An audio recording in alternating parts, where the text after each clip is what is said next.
हाय, मैं हूं विकास और आप देख रहे हैं कॉमर्स फंडामेंटल। आज की इस वीडियो में हम डिस्कशन करेंगे हिडन कैपिटल के बारे में। बट आप हिडन कैपिटल को किसी और नाम से जानते हैं जिसका नाम है प्रोपोर्शनेट कैपिटल। जब हम बात कर रहे हैं हिडन कैपिटल के बारे में, काफी बार क्वेश्चंस की जो स्टेटमेंट होती है उसमें एक नए पार्टनर, आने वाले पार्टनर की कैपिटल के बारे में कोई डिस्कशन नहीं होता।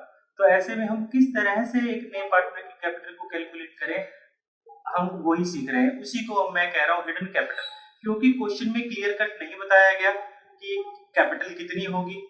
हम उस कैपिटल को जो रिमेनिंग पार्टनर है उसके कैपिटल प्रोपोर्शन के अकॉर्डिंग ही कैलकुलेट करेंगे। तो हमेशा याद रखिएगा, जब आप हिडन कैपिटल और हिडन गुडविल की बात कर रहे हैं तो आफ्टर ऑल एडजस्टमेंट करेंगे। ये आफ्टर ऑल एडजस्टमेंट क्या है? क्वेश्चन में जो कुछ भी आपको दिया गया है, पहले आप उस क्वेश्चन को कंप्लीट करेंगे और आखिर में हिडन कैपिटल या हिडन गुडविल को कैलकुलेट करेंगे। तो देखिए, हम एक एग्जांपल ले लेते हैं जिससे आपको समझने में आसानी हो। तो हम एक क्वेश्चन देख लेते हैं। देखिए क्वेश्चन में क्या दिया गया है। मान लीजिए आफ्टर ऑल एडजस्टमेंट ए और बी दो पार्टनर हैं जिनकी कैपिटल हमें दी गई है। ए की कैपिटल 24,000 और बी की कैपिटल 16,000 दी गई। अब एक नया पार्टनर बिजनेस में आता है जो टोटल प्रॉफिट का 1/5 शेयर बिजनेस में लेने के लिए आया है।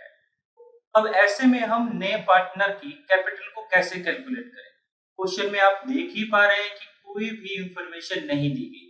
अगर कोई इंफॉर्मेशन नहीं दी गई है तो हम कैसे करें? तो इसकी कैपिटल निकालने के लिए हम देखते हैं, क्योंकि वो एक नया पार्टनर जो आया है वो टोटल प्रॉफिट का 1/5 शेयर के लिए आया है।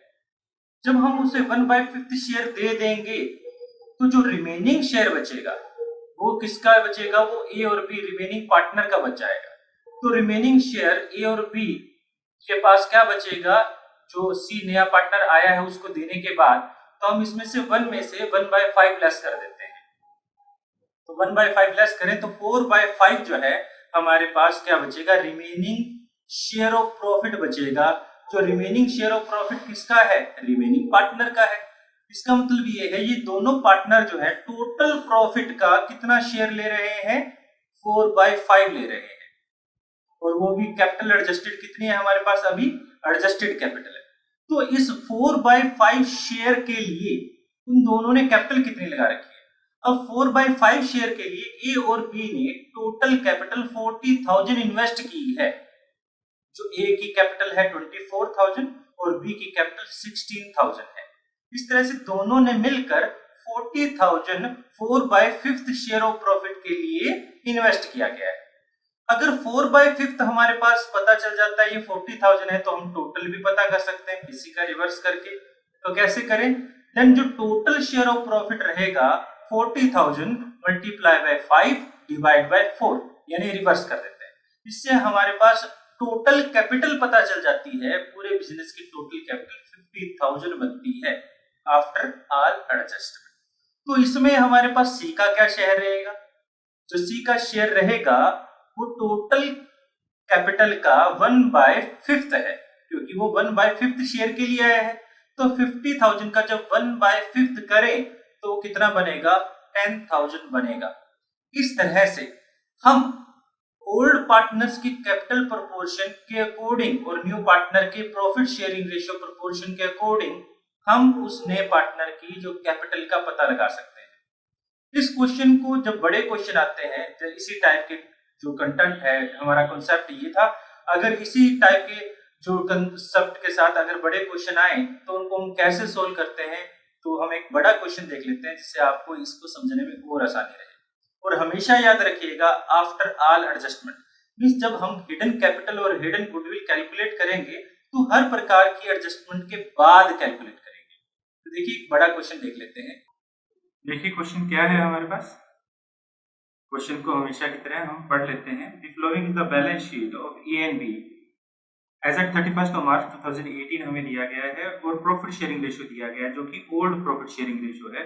ये 2/3 और 1/3 रह जाता है। ठीक है, अब क्वेश्चन में आगे बढ़ते हैं। तो हमें बैलेंस शीट के में bank overdraft, reserve fund, sundry creditors, capital और stock, building, patent and machinery देता है। यहाँ पर दिया गया एक सी नया पार्टनर आता है। सी जो नया पार्टनर आया है, सी जो है 1/6 शेयर के लिए आता है। सी जो है प्रोपोर्शनेट कैपिटल जो है लेकर आएगा और फ्लोइंग एडजस्टमेंट्स के बाद लेकर आएगा। वो क्या क्या एडजस्टमेंट्स है वो एक बार हम देख लेते हैं। शी ब्रॉट 10,000 कैश में गुडविल लेकर आता है।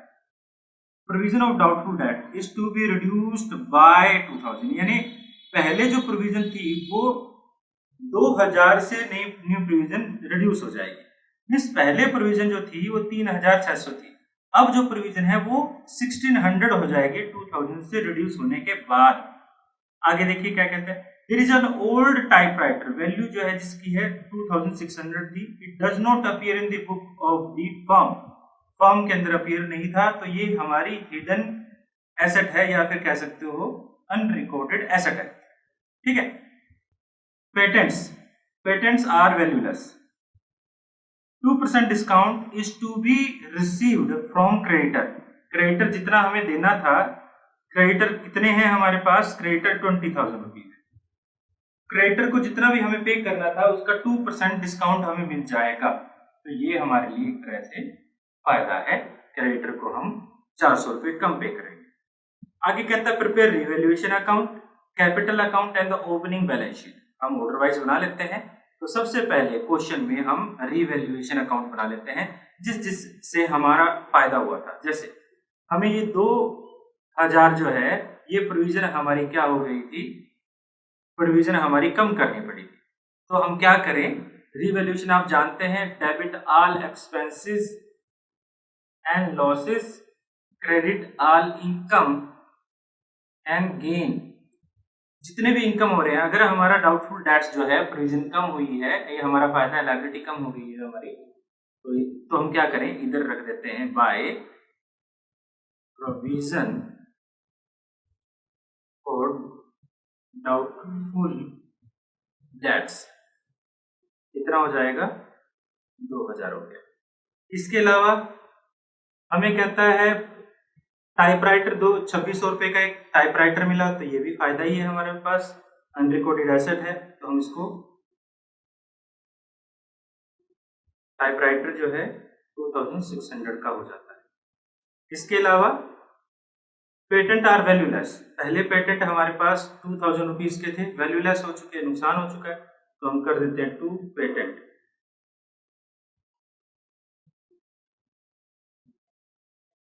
इसके अलावा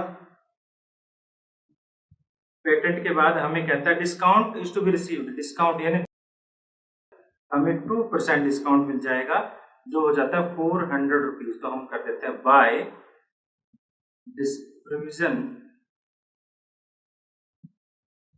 फॉर डिस्काउंट ऑन क्रेडिटर्स 400। इसके अलावा कोई भी आइटम नहीं है तो हम इसका बैलेंसिंग फिगर निकाल लेते हैं, जो टोटल इसका 5000 हो जाता है। इस साइड का भी हम टोटल 5000 लिख देते हैं और इसका बैलेंसिंग फिगर निकाल लेते हैं जो कि 3000 रहेगा। इस 3000 को, ये हमारा प्रॉफिट है, इस प्रॉफिट को हम ट्रांसफर कर देंगे टू पार्टनर्स कैपिटल अकाउंट। किस रेशियो में, ओल्ड रेशियो। तो हमारे जो पार्टनर्स थे ए और B, A is capital account और बी इज कैपिटल अकाउंट में ट्रांसफर कर देंगे। किस रेशियो में, क्वेश्चन में हमें ओल्ड रेशियो 2:1 दिया गया है, तो 2/3 एंड 1/3। तो यहाँ पर ये हो जाएगा 2000 रुपीज एंड 1000 रुपीज। तो इस तरह से हमने बड़ी आसानी से रिवैल्यूएशन अकाउंट बनाया। रिवैल्यूएशन अकाउंट बनाने के बाद जैसे क्वेश्चन में हमें दिया गया है कि आप क्या बनाए, पार्टनर्स कैपिटल अकाउंट बनाए। जो हिडन कैपिटल है यानी प्रोपोर्शनेट कैपिटल है वो हम आखिर में निकालेंगे, आफ्टर ऑल एडजस्टमेंट करने के बाद निकालेंगे। तो सबसे पहले हम जो क्वेश्चन में दिया गया है वो सारी एडजस्टमेंट हम कर लेंगे, जिससे हम क्या निकाल सकते हैं, एडजस्टेड कैपिटल निकाल सकते हैं। उसके बाद हम क्या निकालेंगे, जो एक नया पार्टनर आएगा उसकी कैपिटल का पता लगाएंगे। तो सबसे पहले हमने क्या किया, यहाँ पर बैलेंस ब्रो डाउन कर लेते हैं। बैलेंस ब्रो डाउन जो हमने किया, ओपनिंग कैपिटल जो ए और बी था उसकी 40,000 और 30,000 थी, तो हमने 40,000 रुपीज यहाँ पर और 30,000 रुपीज यहाँ पर ट्रांसफर कर दिया। उसके बाद हमने रीवैल्यूएशन का प्रॉफिट भी ट्रांसफर कर दिया, जो कि 2000 रुपीज और 1000 रुपीज था। क्वेश्चन में हमें क्या दिया गया है? क्वेश्चन में कोई रिजर्व दिया गया है? हाँ जी, रिजर्व दिया गया है 12,000 रुपीज। इसको भी हम पार्टनर्स को ट्रांसफर कर देते हैं बाय रिजर्व फंड। किस रेशियो में? 2:1 में ट्रांसफर करें तो रिजर्व फंड हमारे पास 8,000 रुपीज एंड 4,000 रुपीज हो जाएगा। अब क्वेश्चन में एक जो नया पार्टनर आ रहा है वो गुडविल लेकर आ रहा है। जब एक नया पार्टनर बिजनेस में आता है वो गुडविल लेकर आता है, दो चीजें लेकर आता है, एक गुडविल और कैपिटल। क्वेश्चन में हमें कैपिटल नहीं दिया गया, गुडविल दिया गया।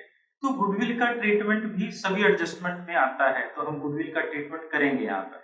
अगर वो एक नया पार्टनर गुडविल लेकर आया है तो पुराने पार्टनर के सैक्रिफाइस रेशियो में ट्रांसफर हो जाएगा। इसके लिए हमें सैक्रिफाइस रेशियो कैलकुलेट करना पड़ेगा कि जो पार्टनर है यानी ए और बी ने क्या सैक्रिफाइस किया है। क्वेश्चन में हमें ओल्ड रेशियो और न्यू रेशियो दोनों ही दिए गए हैं, तो हमें वो सैक्रिफाइस रेशियो कैलकुलेशन करने के लिए क्या करना पड़ेगा? ओल्ड रेशियो में से न्यू रेशियो लेस करना पड़ेगा। तो हम एक वर्किंग नोट बनाते हैं और ओल्ड रेशियो में से न्यू रेशियो लेस करते हैं। तो देखिए कैसे। तो क्वेश्चन में हमें ओल्ड रेशियो 2:1 और न्यू रेशियो 3:2:1 दिया गया है। तो देखिए हम वर्किंग नोट बनाते हैं और कैलकुलेट करते हैं सैक्रिफाइस रेशियो और गेनिंग रेशियो। तो हम फार्मूला सैक्रिफाइस रेशियो का निकालते हैं, जो कि old ratio minus new ratio है। तो ए और बी, तो हमें पता है इसका 2/3 और 1/3 है, और यहाँ पर 3/6 और 2/6 है।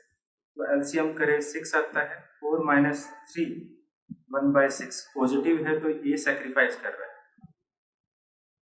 ठीक है, यहाँ पर भी टोटल करें 6, यहाँ 2 - 2 करें तो ये नील हो जाएगा। 0 को मैं नील कर देता हूँ, यानी no profit, no gain, no sacrifice, no gain, ये कुछ भी नहीं कर रहा।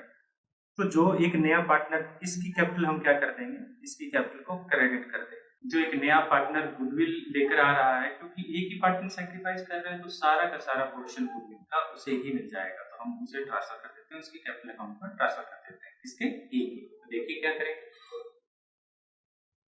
तो हमने यहाँ पर ए के कैपिटल अकाउंट को यहाँ पर कर दिया बाय प्रीमियम और गुडविल। ए के अकाउंट में ट्रांसफर कर दिया 10,000। ठीक है, तो अब हम टोटल कर लेते हैं। टोटल करने पर अब जो गुडविल टोटल आएगा, टोटल इसका आ जाता है 60,000 रुपीज। यहाँ पर हो जाता है टोटल 35,000 रुपीज। यहाँ कैलकुलेट ही नहीं किया गया, तो यहाँ पर कुछ भी नहीं आएगा फिलहाल। और हम यहाँ पर टोटल करके बैलेंस निकाल लेते हैं। यहाँ 60,000, 35,000, यहाँ ब्लैंक है अभी। और ये जो बैलेंसिंग फिगर आएगी बिफोर न्यू पार्टनर्स कैपिटल आएगी। हम बैलेंस कैरी डाउन कर लेते हैं। ये आफ्टर ऑल एडजस्टमेंट वाली है, ये 60,000 रहेगा, ये 35,000 रहेगा। और इस बैलेंस को आगे ब्रोक डाउन कर लेते हैं। यहाँ पर ब्रोक डाउन कर लेते हैं, इसको यहाँ पर ब्रोक डाउन कर लेते हैं। क्या रहेगा? यहाँ पर 2 का इस्तेमाल नहीं, यहाँ 2 का इस्तेमाल होना चाहिए, बाय का इस्तेमाल कर दिया है, 2 का इस्तेमाल होना चाहिए। तो ठीक है, तो यहाँ पर हम कर देते हैं by balance broke down 60,000 rupees और 35,000 रुपीज। अब हम क्या निकालेंगे? देखो, हमने सारी एडजस्टेड कैपिटल का पता कर लिया है। एडजस्टेड कैपिटल के बेस पर एक नए पार्टनर की कैपिटल का पता लगाया जाएगा। एक जो नया पार्टनर आया है वो 1/6 शेयर के लिए आया है, तो उसका कैपिटल देने के बाद जो रिमेनिंग पोर्शन रह जाता है वो 5/6 रह जाता है।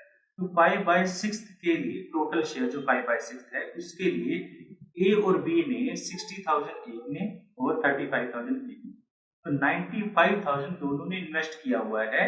कितने हिस्से के लिए? 5/6 हिस्से के लिए, 5/6 शेयर के लिए।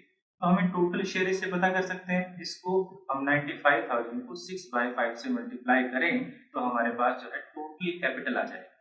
तो हमारे पास जो देख रहे हैं आप, आपने देखा है टोटल जो प्रॉफिट होता है वो मान लीजिए 1 है, और सीज शेयर क्या है, सीज शेयर क्या है, वो 1/6 है। तो remaining share for A and B after C's 1/6 share देने के बाद 1 माइनस 1/6 करें, 5/6 रह जाएगा। 4 5/6 share of profit A and B invested, A और बी ने 95,000 इन्वेस्ट किया गया है। ये किससे बनता है, 60,000 प्लस 35,000। तो हम यहाँ से टोटल कैपिटल का पता लगा सकते हैं। 95,000 को जब आप 6/5 करेंगे तो हमारे पास 1,14,000 टोटल कैपिटल आ जाता है। इस टोटल कैपिटल में हमारे पास सीज शेयर ऑफ कैपिटल भी हम पता लगा सकते हैं, जो 1,14,000 मल्टीप्लाई बाय 1/6 करें तो 19,000 एक नए पार्टनर की कैपिटल आ जाएगी। तो हमें 19,000 एक नए पार्टनर की कैपिटल का पता चल चुका है। अब यहाँ पर एक प्रॉब्लम रहेगी, हमें यहाँ पर कैश जो बैलेंस है, या फिर अब बैंक कैश बैलेंस है, बैंक बैलेंस, सॉरी मैंने कैश बैलेंस लिखा है, यहाँ पर बैंक का बैलेंस होना चाहिए था क्योंकि बैंक का ओवरड्राफ्ट दिया गया है। तो हमें बैंक बैलेंस पता करें। एक जो नया पार्टनर आता है वो क्या कर रहा है, वो कैश में कैपिटल लेकर आता है और कैश में गुडविल लेकर आता है। या फिर हम बैंक कर लेते हैं, यहाँ पर बैंक का बैलेंस क्या रहेगा, यहाँ पर बैंक से 10,000 गुडविल के लिए 10,000 रुपये, और कैपिटल के लिए वो 19,000 रुपीज लेकर आता है। टोटल 29,000 इस तरह से हमारे पास बिजनेस में बैंक का बैलेंस बढ़ जाएगा। बट क्योंकि हमारे पास बैंक ओवरड्राफ्ट दिया गया था, तो ओवरड्राफ्ट लेस करने के बाद क्या बच जाएगा, हमारे पास 14,000 बैंक बैलेंस बच जाएगा। तो आप बैलेंस शीट में जो कैलकुलेट करेंगे वो बैंक बैलेंस जो रहेगा वो 14,000 आप प्रेजेंट करेंगे। आई होप आपको ये भी क्लियर होगा। तो अब हम क्या करते हैं, यहाँ पर हम जो नया पार्टनर आया है उसका कर लेते हैं बाय बैंक, कितना 19,000, और क्लोजिंग बैलेंस निकाल लेते हैं। यहाँ 60,000 रुपीज था, यहाँ 35,000 रुपीज है, यहाँ 19,000 रुपीज है। 60,000 रुपीज, 35,000 रुपीज, 19,000 रुपीज, और to balance carry down 60,000 rupees, 35,000 rupees और 19,000। ये बैलेंस हम बैलेंस शीट में दिखाएंगे। कैपिटल का बैलेंस रहेगा, ओपनिंग बैलेंस ए, बी और सी। तो क्या रहता है, 60,000 रुपीज, 35,000 रुपीज और 90,000 रुपीज। आप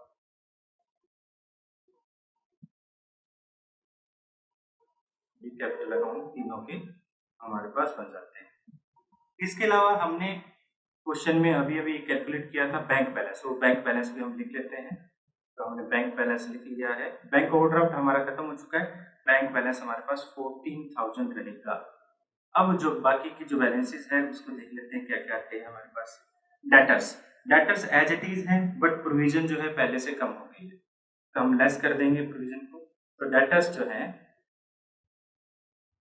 40,000 थे, जिसमें से न्यू प्रोविजन लेस कर देते हैं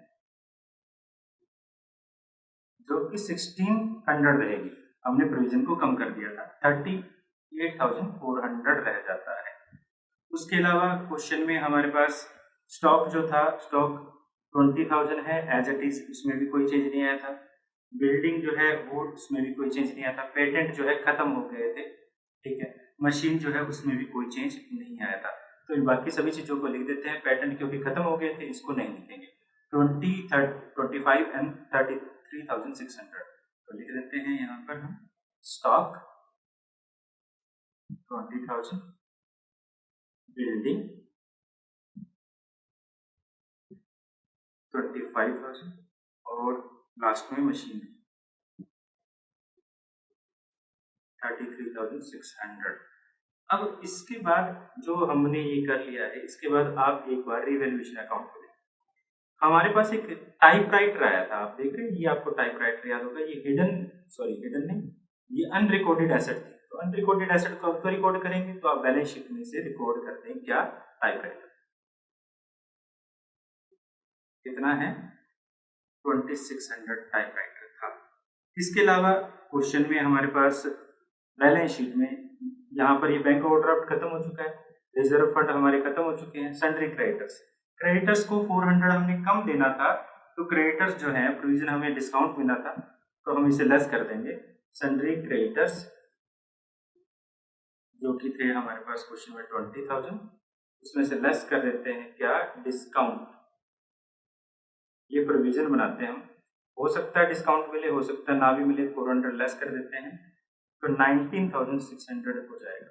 अब कुछ क्वेश्चन में नहीं बचता, तो दोनों साइड का टोटल कर लें, ये बराबर आना ही चाहिए। इस केस में हमारे पास 1,33,600 बनता है, 1,33,600 बनता है। और ये क्वेश्चन इस तरह से हम बड़ी आसानी से कर लेंगे। क्वेश्चन इसी टाइप के क्वेश्चन आपके फाइनल जो है एग्जाम्स में आएंगे। तो आई होप ये आपको समझ आया होगा। फिर मिलते हैं किसी और वीडियो में, जब तक के लिए थैंक यू।